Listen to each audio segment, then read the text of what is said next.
So we're here at Comicon in San Francisco. What you can see is there's like, you're smiling at me. Okay, I can't. Wait. Wait, no, David. We're here.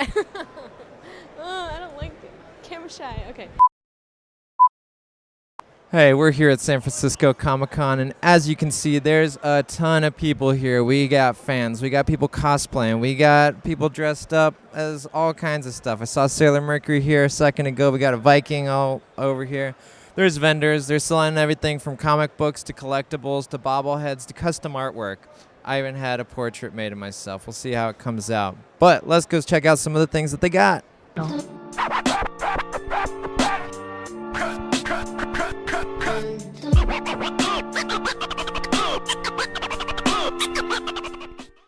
Hi, we're here at Comic-Con doing some interviews, and I ran into this guy who has an amazing costume on. And I want to know, how long and where did you find all the pieces to make your costume?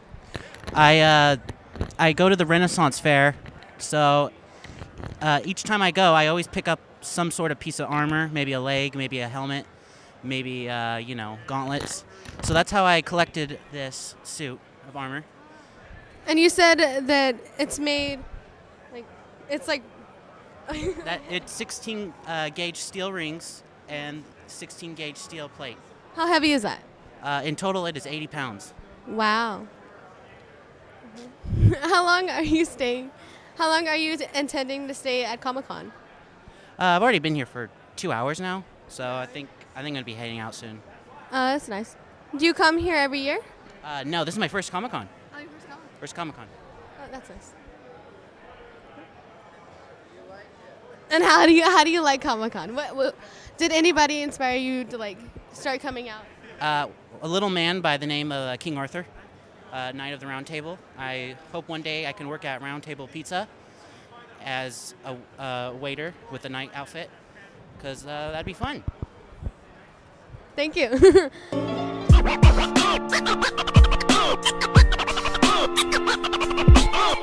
Okay, I'm Christopher Herrera, and I'm with BCM today, and we're at Comic-Con in San Francisco, and I'm interviewing this kind sir about his costume and who he is, and yeah. So, who are you, and why are you here at Comic-Con today? My name is BananaSteve.cosplay on IG. I'm here at Comic-Con San Francisco because this is the second annual. First one was amazing. If you're not here, you're missing out on this great adventure that is called San Francisco Comicon. Okay. So what are some of the things you're looking to see here and are looking forward to? Mainly because I cosplay. I like to see other cosplayers, see what they have to bring. A lot of friends, and overall the con experience, going around seeing the vendors, seeing what there is to sell. General nerdom, so a lot of fun things. And also the celebrities. There's a lot of celebrities out this year. And see what they have to say at panels and get some autographs maybe. So you have a really nice costume here, and how much did it cost to make, and what inspired you to make this? This is actually from Destiny. It's a video game. The second version's coming out next week, so I wanted to wear it before the game came out. I'm very passionate about the game, really love it, lots of fun. Cost-wise, not too much. The main thing is the foam. Most of the costumes made out of foam, and the foam's just like those anti-fatigue mats that you stand on.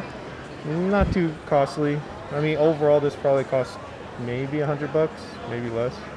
And did you make it yourself? Yeah, most of it I made myself. My wife helped me with most of the fabric, but almost the entire thing I made by myself. Okay, that's nice. Thank you for letting us interview, and you have an amazing costume, and have a good time at Comic-Con.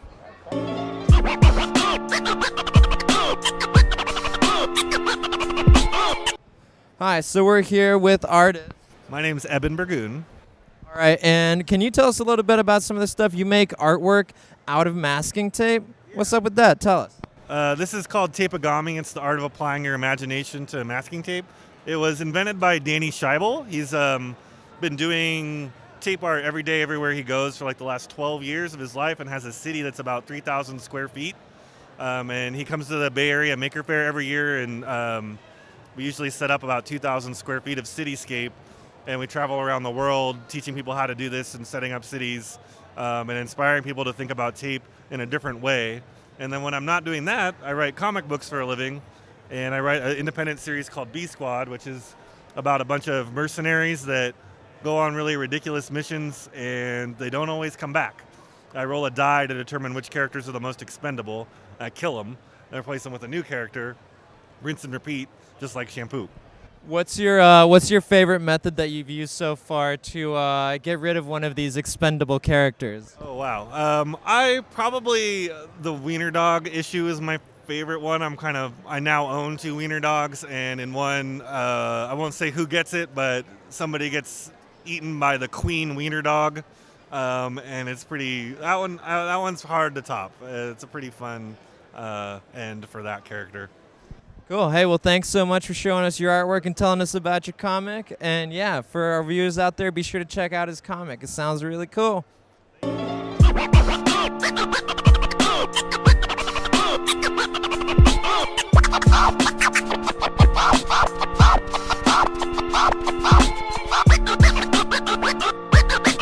So we're here, and I saw these shirts, and I thought they were really cool, and I want you to tell me about it.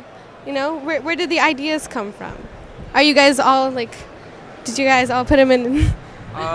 These are mostly mine. I'm Chris Barelick. This is Snarkfish T-shirts. And the T-shirt ideas basically come from whatever dork. From his nerdy mind, it just gets transferred onto a T-shirt, and then we find other nerds who want to put that image on their chest.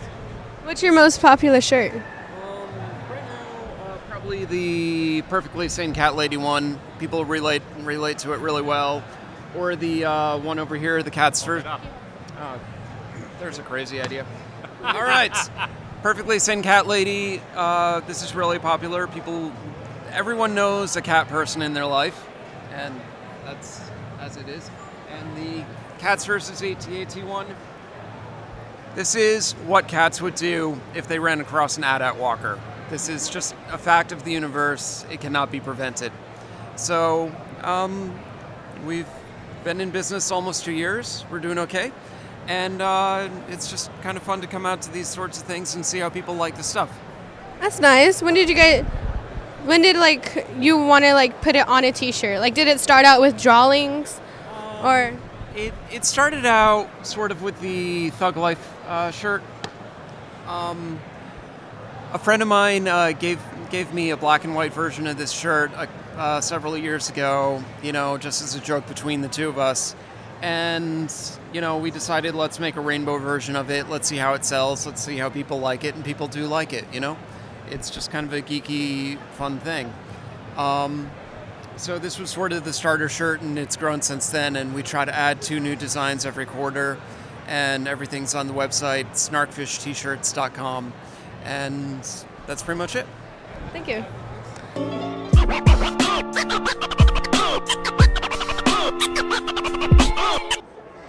So basically the motto for our company is we like to do bigger and better. So we started last year as our first con for San Francisco at the Marriott Marquis, and we had a good amount of people come last year, so we wanted to grow a little bit, and we knew that we would need more space, so we moved over here to the Moscone Center West. Absolutely, I hope so that we will stay here at the Moscone West Center. We're having a great time here already. We've been able to use all 3 floors for panels, for our exhibitor hall, and it's just a really great space here, so we hope to continue on here. We have over 300 vendors, artists, and guest artists.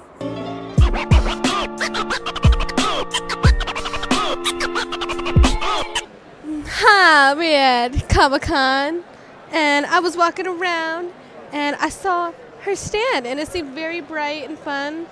And tell me about it. Yeah, this is this table that I've been doing with my friend Katie here for quite a few years.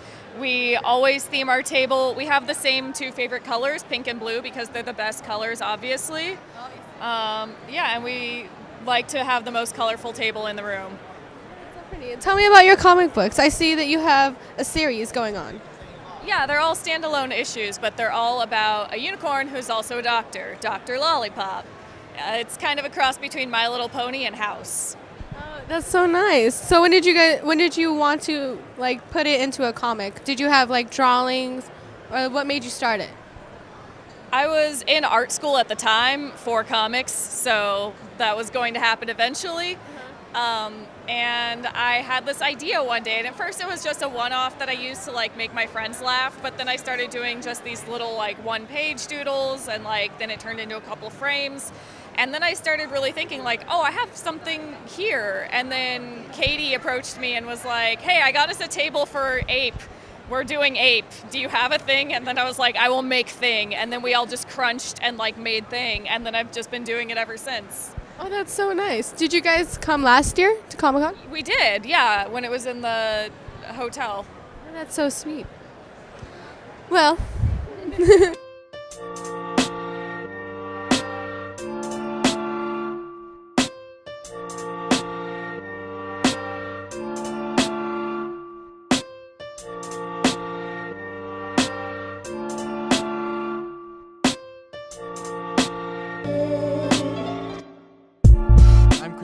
And I'm with BCM, and I'm here to interview Lauren about what's this event is here today and what she does.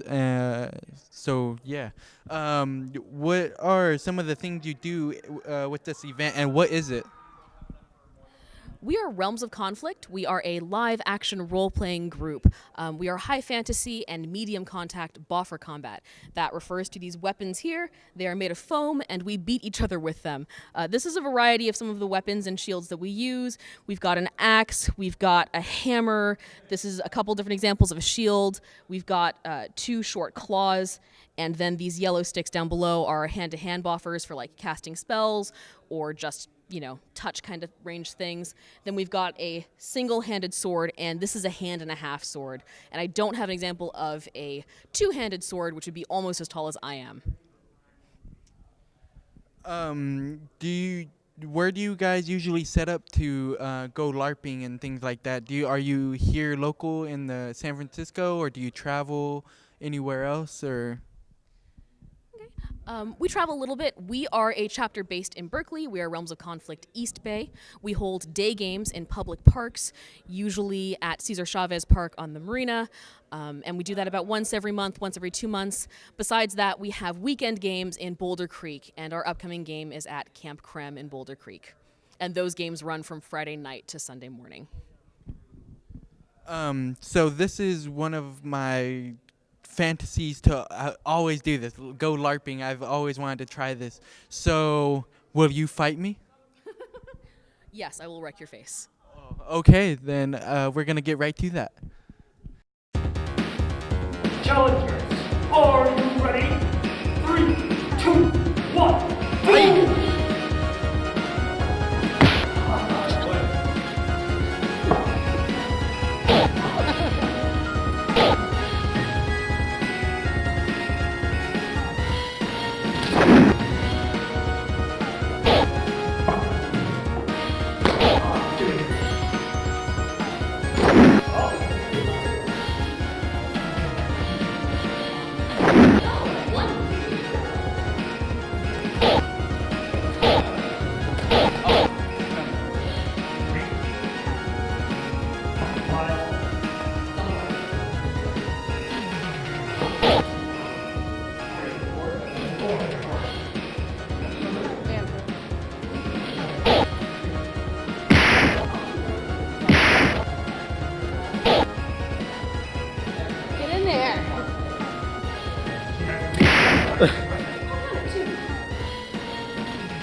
Decisive finish.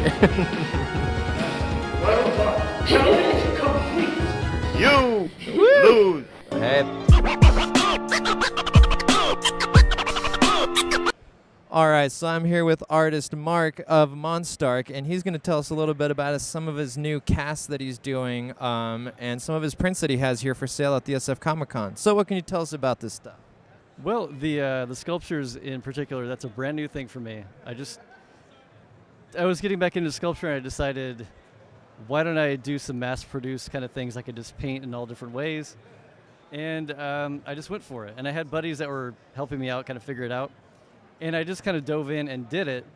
And it was a long night, but at the end of it, I came out and I had a beautiful... Here, and let's look at some of these. Well, show us some of these ones that you got over here. What's your favorite one? I'd have to say, geez, it's really hard, but I like the kind of gory, fleshy stuff a lot. I also like this fake kind of metal bronzy thing. But each one's just whatever I want to do at the time. So they all end up, I like all of them. And eventually I'm going to let people kind of choose their colors and, just add some new, elements into that to make it more fun. That's neat. And let's look at some of the prints over here. Can you tell me some of your, some of the artistic process that goes behind some of these? Because I'm a huge fan of your artwork. Like, some people who know me know that I actually do really enjoy your artwork. So tell us some of the process for it. The prints that I do, and probably most things I do, start out as ink drawings, because that's my favorite thing to do.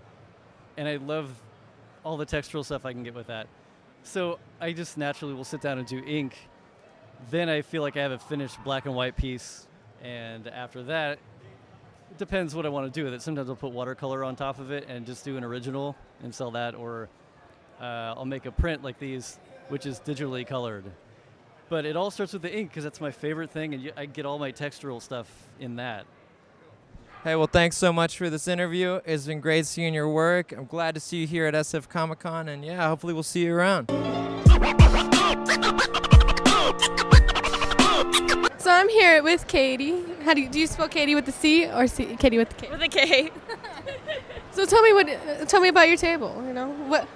What do you have here? So I have a lot of crazy different things, but the newest thing I have is called Her Space Opera, and it's a comic that comes with an album. So every single page of the comic has its own track. So you can listen to all the music while you read the book. Oh, that's so cool. I've never seen that. What inspired you to start this? A musician actually wrote me and asked if I wanted to collaborate on something. And then I convinced her that we should do the whole thing. And where did you come up with the songs? Do the songs have lyrics or? No, it's all instrumental. And the album was actually almost completely done by the time it got to me. So it was really fun to listen to all the music and then come up with the story based on that.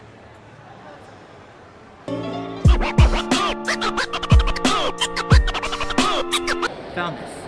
And we're interviewing this guy since he's the most closest one to me. Sir, how you doing? Good. Tell us where we're at. We're at Comic-Con in San Francisco, the best place you can be. Not exactly, the best place you can be is my house at the after party. But, so, favorite food, sir? I really like tacos, pizza. Anyways, okay. a bit of my answer. So, what's to see here around the San Francisco Comicon during 2017? What's there to see? Well, there's... What's the best thing you see? Oh, probably... Answers me, correct the mundo. $1 million, ding, ding, ding. Yeah. Yes, who's your barber? You. Correct again. Somebody's won, Johnny. He's won the chance to interview the one and only. Pass it on the torch. Here you go. And we're here with Deadpool, as you can see, and time! Yeah, all right, good. good. Yeah, Thank exactly. All right, so I'm over here with Michael, and he's going to tell us a little bit about this escape room, Limitless. What can you tell us about that? Yeah, thanks. So we're Limitless Escape Games based out of Livermore, California, not too far from here. And we were asked by the Comic-Con this year to put on an escape room pop-up for them. So what we did is we put together a 1986 space theme where essentially you're a band of ragtag smugglers and you stole from the wrong group of pirates, or Xenons actually in this one. So what you have to do is basically escape the Xenons, repair your ship, and get away in time, and you have 30 minutes to do that. And it's a whole series of physical puzzles you have to solve, mental puzzles, and just interactions within the room. They all come together and you unravel this mystery, and then hopefully you get away and you're not Xenon bait. And so this is only the first day that's been going on, but from what I understand, not a single group of people has been able to complete the whole thing. No, we've had some pretty close calls for sure. There were some groups that were about, I don't know, maybe 10 seconds away. So pretty sweet, but I mean, we've only had about 4 or 5 groups run through today, but I think, definitely a little later this evening or Saturday, we'll have some, successful. So what's the biggest challenge for this room? Is it more so working together, or is it actually the complexity of the puzzles? Yeah, I mean, it's definitely a challenge. So, I mean, we're putting through 30 people every 30 minutes. So it's a lot of cooks in the kitchen. So really, just like in any escape game that you play, it's all about communication and teamwork. So the groups we've actually seen be really successful and get through their phase the quickest, they just really have an awesome synergy. So, yeah. Awesome. Well, do you have any hints for us that you might be able to give us? Yeah, communication's key, work together, and keep an eye on the plutonium. The plutonium. You got it. All right. Well, thanks so much, man. Yeah, we'll see you around. Definitely.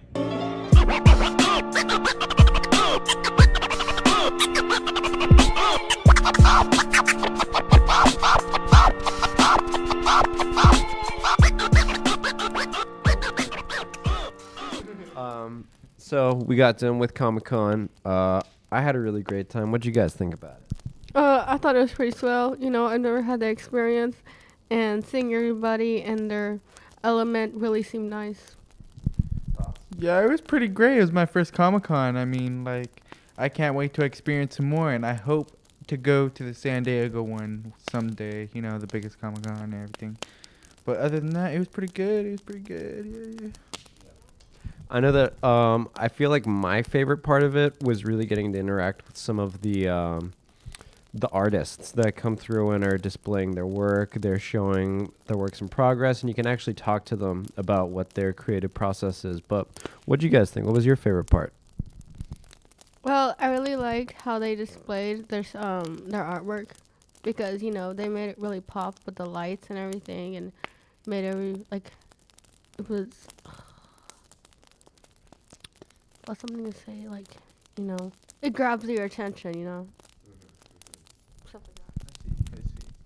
I really like the costumes, I have to say. I think some people weren't the best with their costumes, but other people just went for it and did their best, and they even got the roll down, the costume down. They were actual cosplay people there. So I thought that was great to see. Yeah, so. I agree. Well, final thoughts on Comic-Con? Next year, I'm going to, dress up and do the whole 9 yards because I am ready, Final thoughts? Next year, I have to see the cosplay costume contest. We didn't get to see that. I thought that was a real bummer. But maybe next time, or maybe next time in San Diego.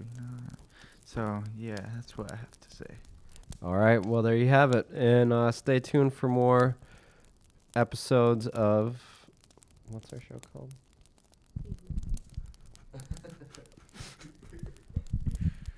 What's our show called? Oh, stay tuned next time on Our Great Adventures with the 3 twins. Yeah. 3 twins. Exactly. We don't look like twins, so we're twins. Duh. Stasia, dab with us. Just do it. We got dab on the screen.